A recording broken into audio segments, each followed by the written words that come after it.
This is your Thursday Daily Delivery. I am Michael Rand. Plenty to get to today. Going to have Kent Youngblood on the show in a little bit. He covers the Lynx. We're going to preview their season coming up. Starts Friday at home against Phoenix. Looking forward to that. We'll pay tribute to former Vikings coach Jerry Burns. Sad, passed away on Wednesday at the age of 94, and a lot of other good stuff as well. But first, what did I miss? Well, here's a story that I've been wanting to get to for a few days now. Pro Football Focus ran a piece. It was probably a week ago by this point. Kirk Cousins, a dark horse candidate for MVP. Kind of going through the numbers, laying out the case for why the Vikings quarterback could be in line for that award. Starts out, one day the prophecy will be fulfilled and Kirk Cousins will win NFL MVP or the Super Bowl. Considering how many average quarterbacks we've seen flirt with the award during the season and the recent Super Bowl signal callers no longer starting for the teams they took to the big game, Cousins will come out on top one of these years. And it goes on to show, Cousins has had subpar offensive line play. Nobody here would disagree with that. That his PFF grade over the last 3 seasons is, top 7, I think, 7th in the league. Showing that he's maybe better than we think. So we're going from is Kirk Cousins going to get traded to should Kirk Cousins be MVP talk? So there's that. I just wanted to get into this a little bit because I think it's interesting, but I also think there's kind of a fatal flaw in this argument in that it's kind of the crux of the Kirk Cousins conundrum altogether, which is that even the article lays out how everything kind of has to go right for him for things to go well. You got to have good blocking so he has the time to throw because he's not particularly mobile and he holds onto the ball too long. You've got to have a Vikings team that wins more than it loses, which hasn't really happened, in most seasons. I mean, they kind of need another season like 2017, but with Kirk Cousins at quarterback putting up the kind of numbers he can.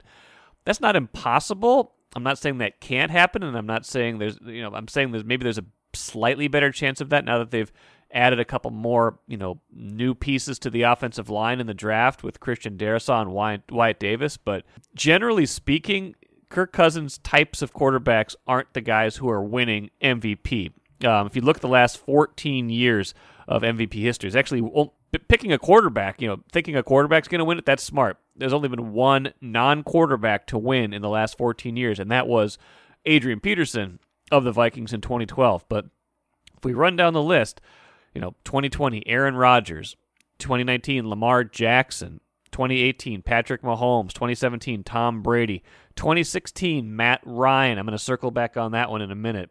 2015, Cam Newton, 2014, Rodgers, 2013, Peyton Manning, 2012, Peterson, like we said, 2011, Rodgers, 2010, Tom Brady, 9 and 8, Peyton Manning, 7, Brady. You're generally getting the all-time elite quarterbacks winning this award, or you're getting young, emerging quarterbacks who have some mobility to them and have, the escapability and running game to them as well. Talking about the likes of Lamar Jackson, Cam Newton, maybe even Patrick Mahomes in that category.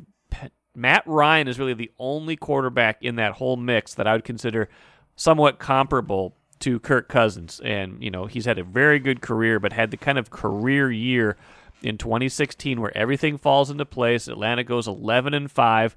He throws for almost 5,000 yards, 38 touchdowns. That's a career high for him. 7 interceptions. It's a low for him and low watermark for him in his career.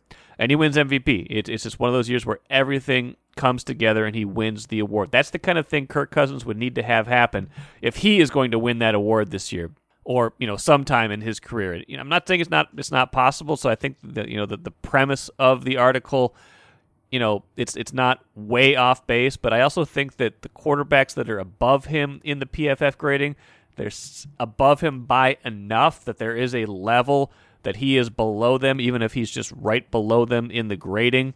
You're talking about the likes of, again, a lot of these MVP award winners: Patrick Mahomes, Drew Brees, Aaron Rodgers, Russell Wilson, Tom Brady, Deshaun Watson, and then Kirk Cousins. The top 5 guys on that list have all won a ton of games over the last 3 years. Kirk Cousins 25, 21, and 1 in the same span. All the other top guys have won at least 30 games, and some of them have missed significant time and still managed that many wins. So I don't see it necessarily. I'm not saying it's not going to happen, but the larger point I want to make is the premise of this story, while showing how it could happen, also exposes the flaw of the Kirk Cousins era here in Minnesota, is that everything has to go right for something to be able to work at a really high level. And if it doesn't, it's not even going to come close. So we'll see. Maybe the prophecy will include a Kirk Cousins MVP award. I don't know. Stranger things have happened. It would be a lot of fun if he had that kind of season this year. I just don't buy it at this point. Now, whether he does it this year or not, he'll have one extra game. 17-game schedule came out on Wednesday night. We're going to break that down on the Access Vikings podcast later today. But first glance, I looked at it and I was like, they could get off to a pretty good start. The schedule is a little bit not even backloaded, but middle loaded. There's a stretch in there that looks tough, but if they can get out to a 4-2 start, before their bye week, I could see that. I could see that happening based on the schedule they have. So we'll see. But a longer schedule breakdown on the Access Vikings podcast today. All of that, of course, much more fun than talking about the Twins, who lost again 13-8 on Wednesday night to the White Sox. 9 games back in the division race already, 12-22. Don't need to get into everything about that game. It's suffice to say Jay Happ did not have a stellar performance. This one wasn't necessarily on the bullpen, wasn't on the offense. It was the starting pitching, which had been maybe one of the better facets of this team this season. But Thad Levine talked to reporters, general manager Thad Levine, talked to reporters kind of talking about the state of the team. I want to start a new segment on the show called Spin Rate, kind of an homage to the baseball's reliance on the spin of the baseball these days as a double meaning for spinning a story the way you want it to. Spin Rate, we're going to start off light here because I don't think Thad Levine was spinning too hard, but I wanted to read a quote from Thad Levine that he gave reporters on Wednesday while he was assessing the Twins. He says, "It's not sustainable that some of these guys perform at this level. If we get enough of those guys buoying back up to where we know that they can perform, we have a lot of division games left. I think there's a strong argument to say our destiny is still within our hands based upon how many in-division games we still have to play." And yeah, I'm going to give that out of 10. I'm going to give that a 4 on the spin rate. He's trying to sell us in a little bit of this isn't as bad as it seems. We can still turn this around, but it's fundamentally it's true. They've only played 34 games. That means there's 128 left. I think about half of those are AL Central games. Some of them against foes that should be on paper much worse than the Twins. The other games against teams the Twins would like to catch in the standings. So theoretically, it's still in reach. But if they keep playing the way they're playing right now, or even a level above this, there's no chance. They've got to play at a really, really, really high level now just to get back to a 90-win pace for the season. I don't necessarily see that happening. So I'm going to give Thad Levine a 4 out of 10 in the spin rating on that one. Another team that desperately needed a win on Wednesday night, Minnesota United got it. 1-0 at home over Vancouver. Had started the season 0-4. Defensive problems, especially in the second half, had plagued them. Offensive problems had plagued them at certain points, but 1-0 is your final. They're now 1-4. We can no longer say they're the last team in MLS without a point. They got that. They got 3 of them actually on Wednesday. So 1-4 is nothing to brag about, of course, but we'll see if that's the start of some sort of turnaround again. Like the Twins, United had a high expectations coming into the season and has fallen flat so far this year. I'm Nyla Jean Myers, Senior Assistant Sports Editor at the Star Tribune. Thank you for listening to Strip Sports Daily Delivery. This work is made possible by our Star Tribune subscribers. For unlimited access to the articles mentioned in this podcast and our coverage of Minnesota sports from pros to preps, go to startribune.com/subscribe.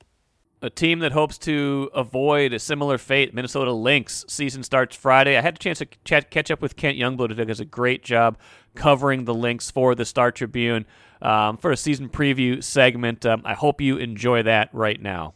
Kent, how are you doing? Very well, thanks. Well, I'm happy to have you. Happy to be seeing another season underway with the Lynx. They open Friday at home against Phoenix. Now, I want to start, at the top with, kind of a big picture question. I want to see how you answer this. We've had what the Lynx do is not related to how any other team in this market performs, obviously, but we've seen a lot of teams in Minnesota come into seasons with expectations, particularly even lately. Twins had expectations, Minnesota United expectations based on what happened a year ago. Lynx go to the Final Four of the WNBA last year. Maybe a little bit of a surprise they did that. Now there's expectations this season. How do you think they will handle that as a team that has been maybe the only team in this market really to live up to expectations in past seasons? Well, I think it's going to be, there's a chance it could be a slow start for this team because two of their probably four most important players haven't practiced with them yet and won't likely play in Friday's opener. Kayla McBride was playing in Turkey. She finished last night as the MVP of their champion of their finals, and she probably will arrive in the Twin Cities sometime today. But I don't know that quarantine rules will allow her to play on Friday. And Nafisa Collier is still playing in France, so they're going to open up the season probably without Collier for at least 2 games. And so I think they might have some trouble out of the gate simply because they haven't had those people in practice, and they're 2 very important pieces of this puzzle.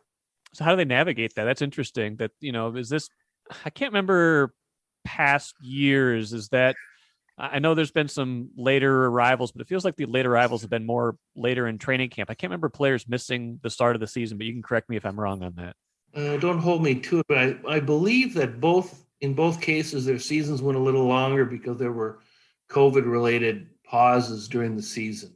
Okay. So I don't think this is something that going forward is going to be an issue, but it's a huge deal. I mean, Nafisa Collier is a top 10, possibly a top 5 player in this league.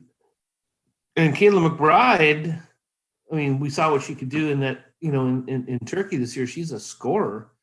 And so I think they're going to start the season with a shorter bench and with people in the starting lineup who might not otherwise be there. It'll be interesting, though.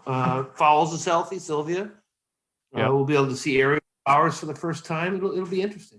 I was going to ask you about Collier. First of the big picture expectations for this team. I mean, even if they have to play shorthanded a little bit here and then work, Collier and McBride back into the lineup, what's the realistic outlook for this team this season, especially as they get into the second half of the year and should be, hitting on most of their cylinders?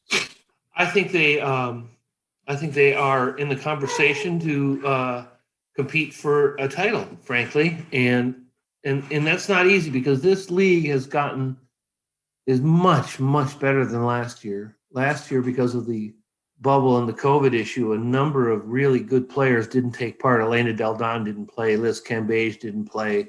A lot of people who didn't play. And now all these people are back.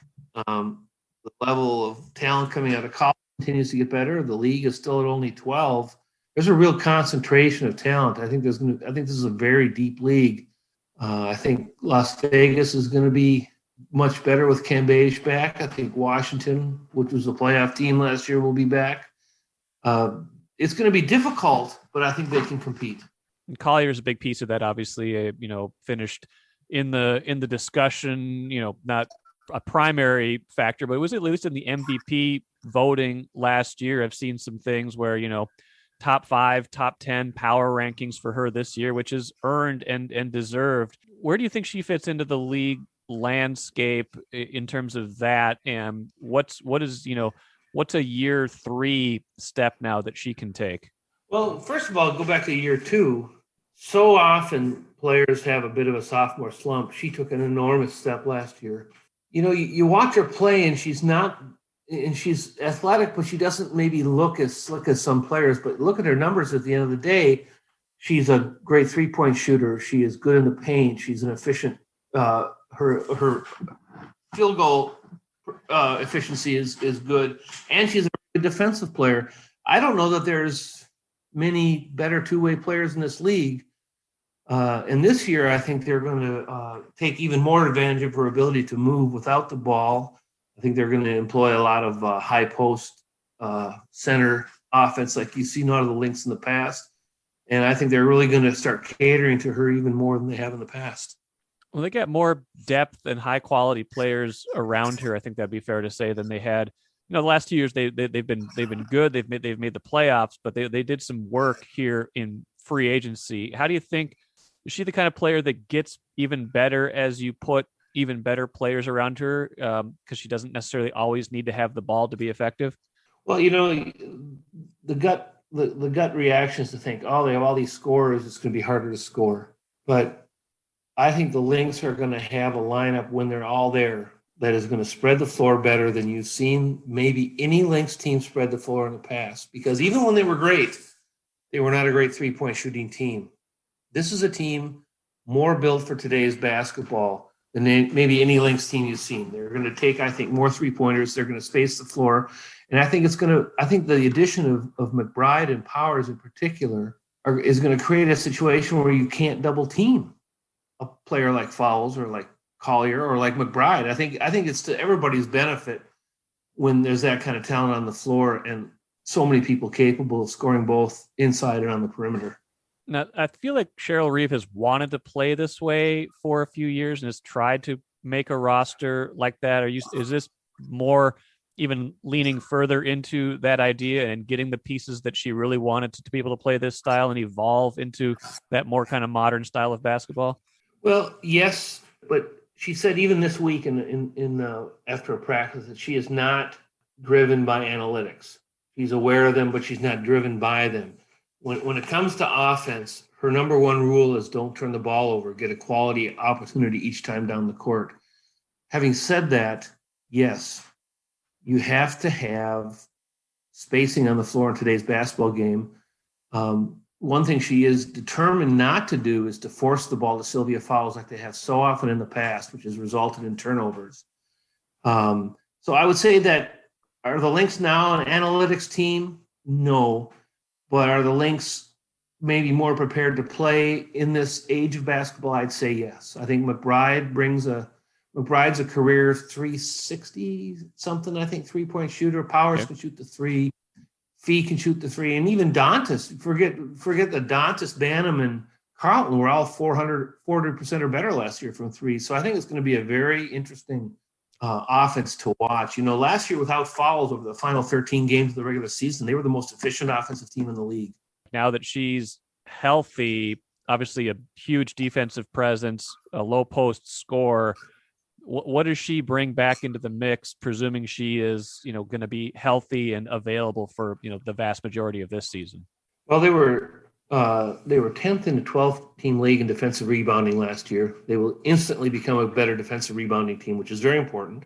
They will protect the paint better than they did last year, which was a problem when she left.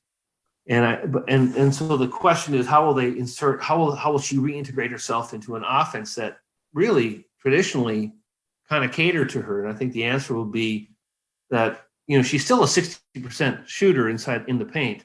Mm-hmm. I think the answer will be get her the ball, but don't force her the ball. And I don't think she's going to play as many minutes as you've seen her in the past. I think she's going to be kept to 24 minutes or less. So I think her impact is going to be more defensive than offensive this year.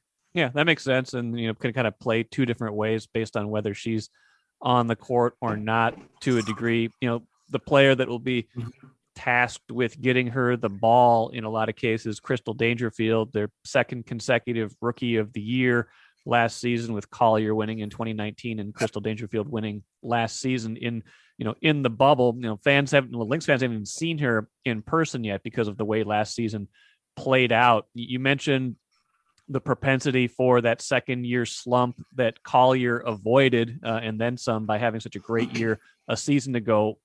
Is there a concern that could bite Crystal Dangerfield, a player that's still pretty important for them right now?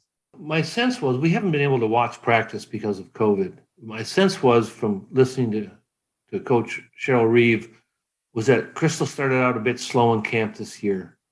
And just a few days ago, Reeve talked about how well Bantam has played and how the point position really could be more of a platoon type deal this year, with Bantam kind of focusing on the point, whereas last year she did both guard positions. But now you have Powers and McBride. The two is pretty well taken care of. And so I think you're going to see there's going to be more of a platoon at the point. And I think Bantam is poised to have a pretty good season. She's in great shape. She's kind of regained her confidence. She's been given the green light. She was a plus 24 in 25 minutes in the preseason game last weekend. So I think Bantam is poised to be better. And we have the return of Jess Shepard, who before she got hurt as a rookie was a marvelous passing big, who also got a lot of rebounds. I think that this team, everybody looks at the signings during free agency as making this team deeper. But the return of Shepard and Bantam's ascension, I think, is going to make them even more of a roster that can play 8-9 deep. And I think that you're going to see a bit. I mean, Reeve has never traditionally played a lot of her bench. They've never, in the championship years, were never top half of the league in bench points. I think that's going to change this year. You mentioned the newcomers, a lot of free agency work, and you're right. The players that return or improve from within will have a lot to say about how the season goes, but so will some of those new players. For people unfamiliar with who they brought in and what those players bring to the table, what should we expect from McBride and the other kind of big name signings they brought in? I think McBride, along with Collier, are going to be the top two go-to players. They're going to be the two players that get the most plays called for them. They're going to have the ball in their hands a lot. I think Reeve believes that McBride, in the last couple of years in Las Vegas, was underutilized. Vegas is such a post-heavy team that doesn't shoot a lot of threes, and she was asked to be the team's only three-point shooter, and she basically spotted up and took threes. This year, she's going to be kind of cut loose, and I think you're going to see more of the McBride that maybe earlier in her career when she was, driving on closeouts, hitting the open three. She's going to score at all levels. I think she's going to be a huge addition to this team. Ariel Powers is maybe the most flexible player on the team. I think she can play 1 through 3, depending on the situation. She can maybe even defend a small 4. She'll be an energy player. I think she'll start when it's all said and done. She'll definitely start Friday because they're missing so many players. And then Natalie Achanwa is the kind of heady, high IQ post that Reeve has always loved. She had that in Taj McWilliams-Franklin. She had that in Janelle McCarville. This is a big who likes to go to the high post and hit people who are cutting. She's big in the elbow game and the pin down game. And I think she's going to be playing 18, 20 minutes a game because they're going to take minutes off of fouls. So she's not going to be maybe as big an impact as the other two, but just by keeping fouls, maybe taking minutes off of fouls, she'll be very valuable.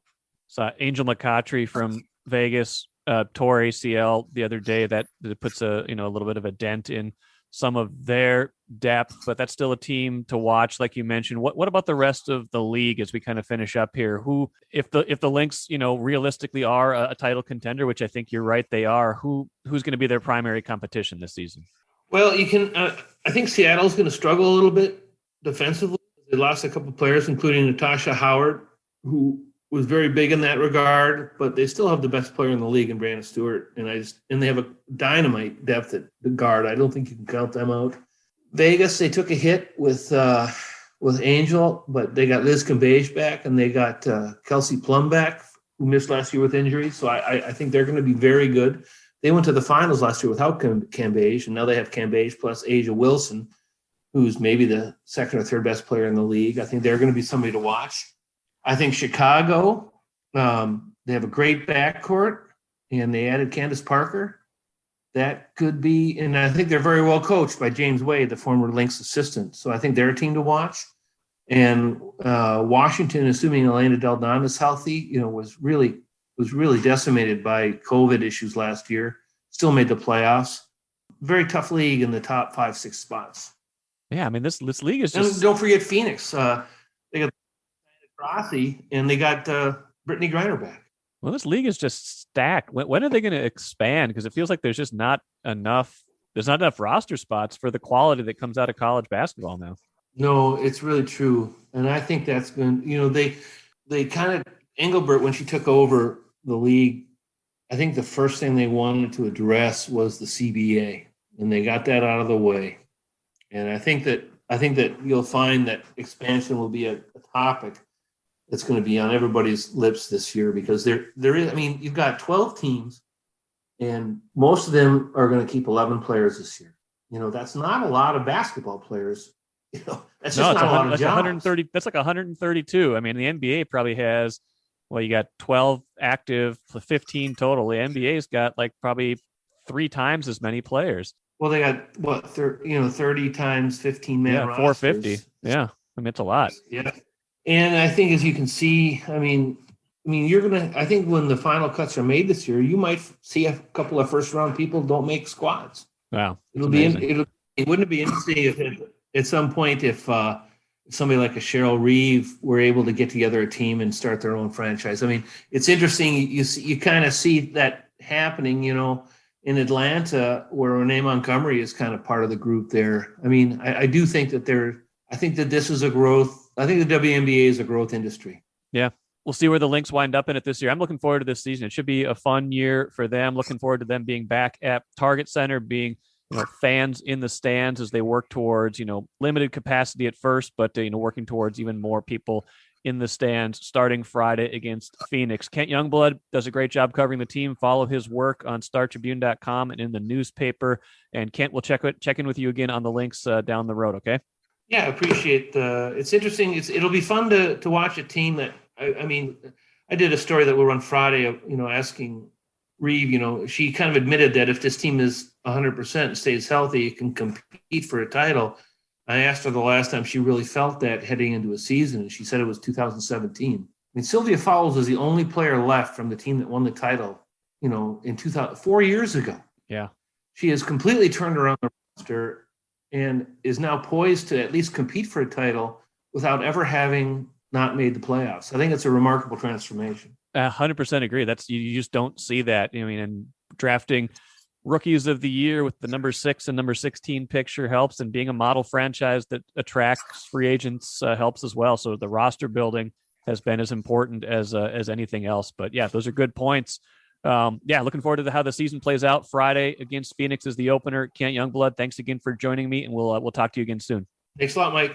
Like I said at the outset of that segment, the Lynx have been the one team in this market that has lived up to expectations in past years, winning championships 4 times since 2011, even when everyone was gunning for them, even when the assumption was that they were going to contend, they did contend. And that has not always been the case among Minnesota teams, and it seldom is. And you've seen it again this year, like I said, with the Twins and United. So we'll see if the Lynx can be those true contenders this season, starting Friday against Phoenix. AC out there in the flat. There's a ball thrown in low. That isn't Snelker's fault. Now, I usually play that clip to set up someone who's overperformed for an underachieving team. In this case, it's touched with sadness. Jerry Burns obviously was the person ranting in that clip. Passed away Wednesday, age of 94. Former Vikings coach, loved getting a chance to know him. And I want to make clear, too, that as much as I love that soundbite, as fun as that whole, rant about, Bob Schnelker, the former offensive coordinator, when Burnsy was head coach, as fun as that is, he was much more than that. I think Patrick Royce had a really nice column about that in Thursday's paper and StarTribune.com. And I was thinking the same thing that Patrick was. Like, he was a really innovative offensive mind. Anytime you talk to him, his love of football came shining through. I even have jotted down in an old notebook. I had this idea to go just watch games on Sundays with Jerry Burns, just to kind of soak it all in. Never got around to it, but that was the kind of character and the kind of football mind he was. So rest in peace, Burnsy. I'll probably keep using that clip just because it's so much fun, but he was much more than a rant. He was a great, great football coach and a really, really good person as well. That'll do it for today. Thanks for listening. Megan Ryan joining me from Chicago from the last end of the Twins series on Friday's podcast. We'll see how Thursday's game goes. Thanks for listening today. Subscribe to this podcast if you would. Write a review if you can, and we will see you again on Friday.